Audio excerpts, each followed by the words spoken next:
పవన్ కళ్యాణ్ గారు ఏం చేశారు మీకు తెలియదా? ఈ రోజు కాదు, 2009లో ఎక్కడో ఆదిలాబాద్ తాండాల్లో మంచినీటి సౌకర్యం కల్పించాడు. అప్పుడు మీరేం చేశారు? ఎక్కడున్నారు మీరు? ఎన్నో దాన ధర్మాలు చేశారనే. దాన ధర్మాలు కూడా అన్నాను. ఆయన ఒక మనిషి కష్టాల్లో ఉండంటే చేతికి ఎంత ఇస్తారు. అదే నైజం. ఊరికే మేము అట్రాక్ట్ కాము, సినిమాల వల్ల అట్రాక్ట్ కాలేదు బ్రదర్. ఆయన సినిమాలు చూసేవాడు అట్రాక్ట్ కాలేదు. జన సైనికులు, ఆయన వ్యక్తిత్వం, ఆయన కంటే పెద్ద హిట్ ఇచ్చిన సూపర్ స్టార్లు ఉన్నారు, వాళ్ళకి ఇంతమంది ఫ్యాన్స్ లేరు. ఎందుకు? ఆయన వ్యక్తిత్వం. ప్రతి వాడికి సమన్వయం. ఆయన ఒక ఆకలి చూస్తే ఒక ప్రొడక్షన్ బాయ్ సరిగా అన్నం తినపోతే ఫస్ట్ అతనికి పెట్టి తర్వాత దాన్ని పెట్టించుకునే టైపు. అది తెలుసా మీరు ఆయన గురించి? ప్రతి ఒక్కరూ ఆయన గురించి మాట్లాడితే కనబడిపోతాం సోషల్ మీడియాలో. మన గురించి ఇలాంటి మేము వచ్చి మా బాధ ఇంకా చెప్పాలి. ఎందుకంటే ప్రతిసారి మీరు అబద్ధాన్ని చెప్పుకుంటూ పోతే ఇంకా నిజం చచ్చిపోతున్న భయంతో మేము వచ్చి ఇక్కడ కూర్చొని అది కాదురా బాబు ఆయన ఇది ఇది ఇది ఇది అని చెప్పి ఇంకెక్కడ ఫైట్ చేస్తాం ప్రజా సమస్యల గురించి? రెచ్చగొట్టద్దు బాస్. ఎనఫ్. మాకు సహనం ఉంటుంది. ఇక నుంచి ఇలాంటివి పునరావృతం అవ్వద్దు. ఇది ఈరోజు ముగిద్దాం ప్లీజ్. ఇంకా ఇలాంటి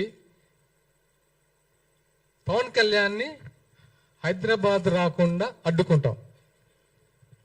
ఎవరికైనా దమ్ముందా? మీకు దమ్ముందా చెప్పండి, తెలుసుకుందామా? ఆపగలరా? మీకు రాజ్యాంగ విలువలు తెలుసా? రాజ్యాంగ హక్కులు తెలిసే మాట్లాడుతున్నారా? తెలంగాణలో జనసేన పార్టీ చాలా బలంగా ఉండబోతుంది. ఖబర్దార్ గుర్తుపెట్టుకోండి.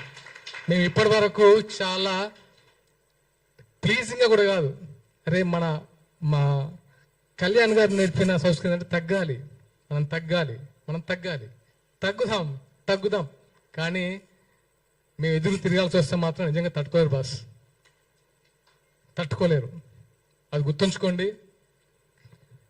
మరొకసారి చెప్తున్నాను, విమలక్క గారికి మనస్ఫూర్తిగా థ్యాంక్స్ చెప్తున్నాను. ఎందుకంటే నేను వచ్చేటప్పుడు అమ్మతో మాట్లాడాను. అమ్మ ఏంటిది ఇలాంటి సిచ్యువేషన్ క్రియేట్ అయింది, ఇలా కాదు కదా. తెలంగాణలో మీరందరూ మాకు ఒక మార్గదర్శకులు, మీరే ఇలా మాట్లాడితే మేమెవరిని మార్గదర్శకంగా తీసుకోవాలి అని అడిగాను. ఆ మంది చిన్న అప్పుడప్పుడు దొలుతుంటాయి, దీన్ని ముగింపు పలకండి అని. అమ్మ మీకు ఇచ్చిన మాట ప్రకారం ఈరోజు నేను ముగిద్దాం అనుకుంటున్నాను. మీరు కూడా దయచేసి ముగించాలని కోరుకుంటున్నాను. అండ్ ముఖ్యంగా మీడియా మిత్రులకి